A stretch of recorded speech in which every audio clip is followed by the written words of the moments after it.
Imagine waking up to news of an economic crisis looming over one of the world's biggest economies, China. With the country's prominent role in global trade and finances, many questions arise. How will this affect our everyday lives? What does a crisis in China mean for the rest of the world? These questions bring us to today's discussion, where we unravel this complex and urgent situation. It's often described as a ticking time bomb, and we need to understand why. The deep issues rooted in China's property market are key to this crisis. It's a problem that's been festering for years, yet it's only recently that the stakes have become so apparent. Stay with us as we dive deeper into this story, because trust me, it's one worth understanding fully. To truly understand the current crisis, we need to look back at how the Chinese Communist Party, or CCP, has managed things in the past. Historically, they've kept a tight grip on power, famously seen during the Tiananmen Square protests in 1989. Thousands were killed or simply disappeared during those protests. The CCP made a sort of deal of silence with the public. Don't rock the boat, and in return, they promised jobs, homes, and prosperity. It was a strategy that seemed to work for a long time. That's right. For years, China experienced rapid economic growth, lifting millions out of poverty. This period of prosperity distracted people from calling for political reforms, as their living standards were improving. The CCP's promise of a better life in exchange for compliance with their rule was largely successful. However, the same economic strategies that once propelled China forward are now starting to unravel, causing concern not just in China but worldwide. Today, the situation is notably different. That once promised prosperity is now under threat. The housing market has crashed and there's record unemployment. People who have invested all their savings in properties are left with unfinished homes. It's a stark contrast to what was promised. The economic problems are now triggering protests across the country, not just among students who usually lead demonstrations, but among everyday citizens affected by broken promises. The frustration is understandable. Banks are freezing withdrawals, and many factory workers haven't been paid for months. People are losing trust in the government and the financial systems. It's as if the policies that once fueled economic growth now seem to restrict it. As we discuss this unraveling situation, we begin to see the complexities and challenges that come with such rapid economic growth, without adequate regulation and transparency. We're seeing a very difficult time for China's economy, where job numbers are falling fast and many people can't find work. The housing market, which was once booming, is now struggling. Many projects are left unfinished, and people are protesting because they are anxious about their future. Not just students, but regular people too, whose dreams of owning a stable home are now a worry. That's quite troubling. Banks are not letting people take out their money easily, which is adding another layer of stress.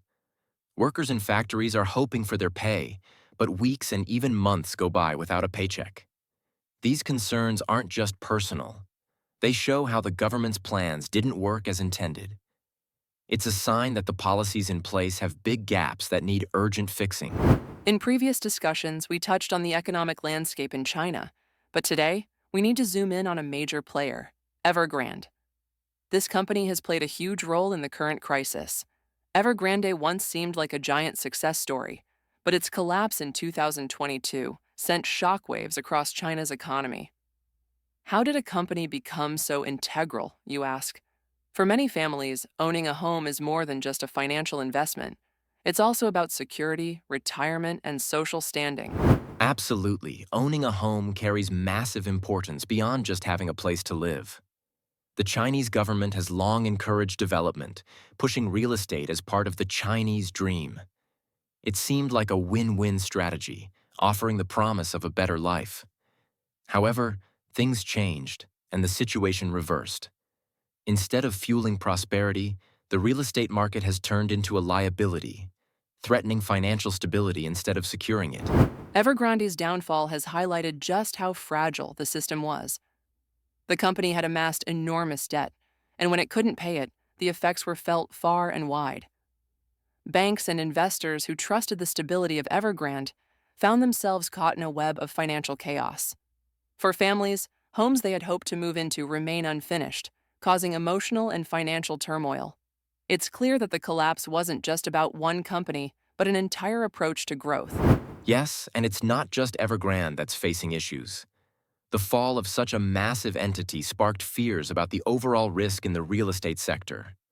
It forced everyone to reconsider what the Chinese dream truly stands for when the key elements like homes and steady growth are no longer reliable.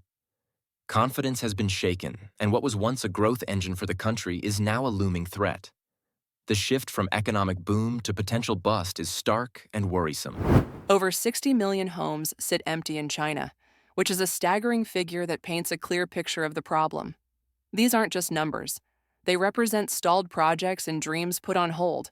With so much investment tied up in these properties, families are facing not just financial, but also emotional loss. It's like plans and safety nets evaporating, leaving many to question their future security. The impact of these empty homes is deeply felt in the broader economy. It weakens consumer spending because people feel less wealthy and are cautious with their money. Business confidence is also dipping due to these economic uncertainties. This situation mirrors the US financial crisis in 2008. But with China's economy being so focused on real estate, the effects might become even more widespread and long-lasting. Let's explore how risky practices among developers have played a significant role in the problematic situation we see now. Developers often engaged in pre-sale contracts, meaning they sold housing units before even starting construction. The idea was to generate cash flow up front, but instead of using this money to build, they frequently used it to buy more land. This practice expanded their projects, but without a solid financial plan, it became a house of cards waiting to fall. Absolutely, these practices created a very fragile system. Local governments had an important part too. They leased land to developers, relying on this as a major revenue source. It seemed beneficial initially, lots of building and economic activity. But these short-term gains did not consider long-term sustainability. The focus was on immediate growth, rather than a balanced, long-term vision. This approach contributed to creating an unstable market. Then there's the three red lines policy. This policy was introduced to control the levels of debt that property developers could take on. The government aimed to ensure that developers wouldn't borrow beyond their means. However, it also exposed how deeply indebted many of these companies were. For some, like Evergrande, it was too much to handle. They couldn't restructure or pay off debts, which led to their large default. It's a classic case of too much, too fast.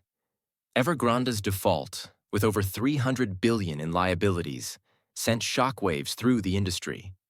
The three red lines forced companies to lay bare their finances, revealing vulnerabilities that many had hidden. This transparency, while needed, was a challenge for companies heavily reliant on borrowed money. The lack of firm financial ground turned previous growth strategies into liabilities, escalating the economic downfall.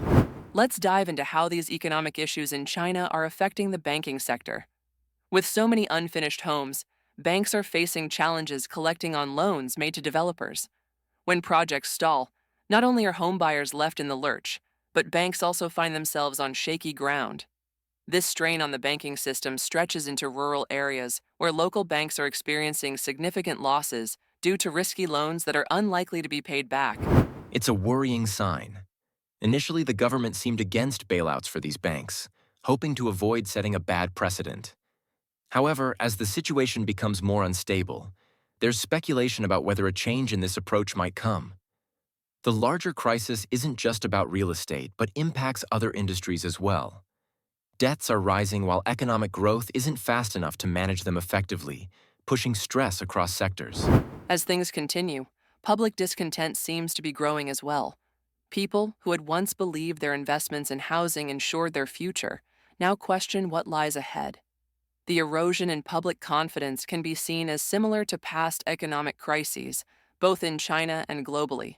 This discontent echoes history, making some wonder if it might lead to calls for broader changes, both economically and politically. Right, and it's crucial to recognize how these economic strains are rooted in systemic issues. The limitations in China's economic model are becoming more apparent. With rising unemployment, especially among young people and older workers, pressures on social stability are increasing too. It's a complex and evolving situation that highlights the need for strategic reforms.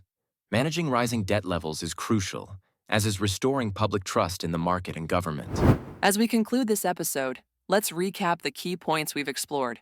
We've seen how China's economic challenges, particularly in the housing sector, have deep, complex roots. This situation not only affects China, but also holds significant implications globally. It's crucial for us all to pause and think about how interconnected the world economy is and how these issues might influence our own lives. Understanding this can help us adapt and prepare for possible changes. Thank you for taking the time to listen to our podcast. We appreciate your interest and engagement. If you found our discussion insightful, please don't forget to like and subscribe to stay updated on our future episodes. Your support means a lot to us. Join us next time as we continue to explore and discuss this evolving economic landscape and other important topics that impact us all.